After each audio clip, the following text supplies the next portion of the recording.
Marami kang project pero baka naman napabayaan mo yung trabaho mo sa Kamara. Siyempre, ang congressman, ang trabaho doon din. Mga kasama, pinagmamalaki ko pong i-report sa inyo na si Congressman Goles matatapos na ang 5 termino mula pa noong 1992 ni minsan walang absent si Congressman Goles sa sesyon sa Kamara de Representantes.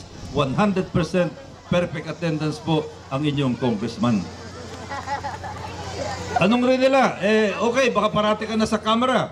Ikaw ba ay nag-iikot? Kayo ang saksi dyan. Kung si Congressman Goles ay nag-iikot dito sa Parañaque, nakikita niyo ako madalas palakad-lakad dito, lalo na pag merong bagyo. Halimbawa ng bagyo, katatapos sa Ondoy, pinasyalan ko itong buong lugar na ito para makita ko ano ang pinsalang nangyari sa inyo. Naglalakad ako, araw o umuulan, gabi o araw, may okasyon o wala okasyon, sapagkat si Goles po ay naniniwala sa personal na pakikipugnayan sa inyo. Gusto ko na nakikita niyo ako ng personal para mailapit niyo sa akin kung ano man ang inyong pangangailangan. At itong bandang huli, merong bagong proyekto si Congressman Goles, bagong serbisyo. Ito po yung tunay na libreng palibig. Bakit sinimulan ito ng inyong lingkod, Roylo Goles? Alam niyo kung bakit? Kasi nakita ko, ang isang pamilya, pag namatayan, dobleng trahedya ang nangyayari. Una, siyempre namatayan, trahedya yan. Pangalawa, pag namatay yung padre de pamilya, yung kumikita sa pamilya, bukod sa biglang magkakaroon ng gastos, bagsak ang kita ng pamilya at paghihirap ng gusto. Pero nakakalungkot, kung sino pa yung mga namatayan, sila pa nagiging biktima ng mga programa na peking, libreng palibig. Marami sa inyo lumapit sa akin dyan. Di ba kanina, meron isang biktima na nakipag-usap sa akin. Sino naging biktima ng peking, libreng palibig? Ayun, meron isa doon. Nakakaawa. Kaya anong ginawa ni Roylo Goles? Sinimulan ang tunay na libreng palibing. Ngayon po, daang-daang mga pamilya na nakakaranas ng trahedya nakikinabang dito sa libreng palibing nito, serbisyo para sa inyo ni Congressman Roylo Goles. Tanong pa rin, ano naman ang batas na naipagawa ng inyong congressman, sapagkat ang tawag sa amin, mambabatas. Ito po ang report ng inyong congressman. Una, Climate Change Act. Isa sa pinaka-importanteng batas na lumabas dito sa pagkasalukuyang Kongreso nung ito'y mapirmahan. Headline, front page. Ang daming mga ambassador ang nag-attend ng pirmahan. Ang may akda, ang principal author, Congressman Roylo Goles po. Sunod, karapatang pantao, international humanitarian law. Napakahalaga, lalo ng mga inaapi, yung kanilang karapatang pantao. Ang principal author ng Republic Act 9851, ang inyong lingkod, Roylo Goles. Para sa mga naglalakbay sa dagat, na natatakot na baka maging biktima ng sakuna, pinalakas ang Philippine Coast Guard, Republic Act 9993. At pinalad po tayo na ang komandante ng Philippine Coast Guard ay taga-atin dito sa Parañaque, si Admiral Willie Tamayo, na taga-barangay Don Bosco, kababayan ng ating kaibigan na nandito, si Kagawad Ricky Bedayo. Andito po siya. Siya po ang campaign manager dito sa District 2. Palakpakan po natin si kaibigang Ricky Bedayo na tumulong sa atin sa pakikipag-ugnayan kay Admiral Willie Tamayo. Senior Citizens Law. Merong Senior Citizens Law noong una, nagbibigay ng 20% diskwento. Masaya ang mga tao. Kaya lang, nung lumabas yung VAT, pinawasan ng 12%, yung 20%, natira 8% na lamang. Nag-iyakan ng mga senior citizens. Ano ang sagot ng mga kongresista? Kasama ang inyong congressman. Nag-file kami ng batas. Ngayon, expanded senior citizens law na.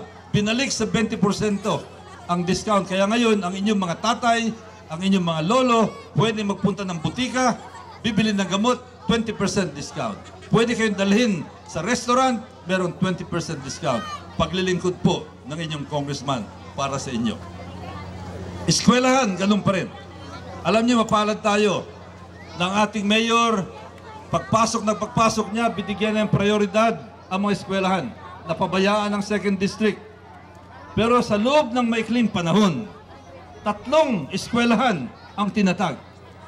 Gusto niya rito sa Marcelo Green, kaya lang may problema pa sa lupa. Ano yung tatlo na yan? San Valley Elementary School, San Valley Annex ng Dr. Arcadio Santos National High School, at Munok Annex ng Dr. Arcadio Santos National High School. Siyempre, gustong tumulong ng inyong congressman. Anong ginawa? Nag-file ng mga batas para maging national itong dalawang high school na ito. Ngayon, San Valley National High School na sa bisa ng Republic Act 10064, Munok National High School na sa bisa ng Republic Act 10065 ang may akda ang inyong congressman. Ano ibig sabihin nito? Milyong-milyong piso na budget ang idadagdag sa budget ng mga eskwela nito para lalo maging mahusay at lalo makapagsilbi sa inyo na maaring nag-aaral dyan.